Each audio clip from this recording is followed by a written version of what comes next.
ఈ ఎన్నికలు ధర్మానికి అధర్మానికి మధ్య జరుగుతున్నాయన్నారు వైసీపీ అధినేత జగన్. ఎన్నికల ప్రచారంలో భాగంగా ఏలూరు బహిరంగ సభలో పాల్గొని మాట్లాడారు. ప్రజలకు న్యాయం జరగాలంటే ఈ వ్యవస్థలో మార్పు రావాల్సిన అవసరం ఉందన్నారు. ఇచ్చిన హామీలు నెరవేర్చకుంటే రాజీనామా చేసే పరిస్థితి రావాలన్నారు. అప్పుడే రాజకీయ వ్యవస్థలో విలువలు, విశ్వసనీయత వస్తాయన్నారు జగన్.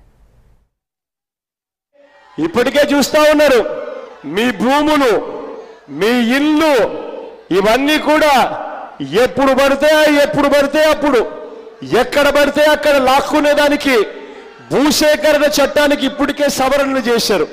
మీరంతా కూడా చూస్తా ఉన్నారు, వెబ్లాండ్ పేరిట మీ భూమి రికార్డులను ఇప్పటికే తారుమారు చేస్తా ఉన్న పరిస్థితులు మీ కంటికి ఇప్పుడే కనిపిస్తా ఉన్నాయి.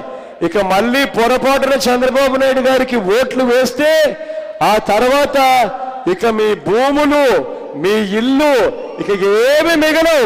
ఆయనకి ఎప్పుడు మూడొచ్చిందంటే, ఎప్పుడు బుద్ధి పుడితే మీ భూములు, మీ ఇల్లు అదేదో తన అత్తగారి సొత్తు అన్నట్టుగా ఇక పూర్తిగా లాక్కునే కార్యక్రమం ఉంటుంది. 4 రోజులు ఓపిక పట్టక్క అన్నను ముఖ్యమంత్రిగా చేసుకుందాము.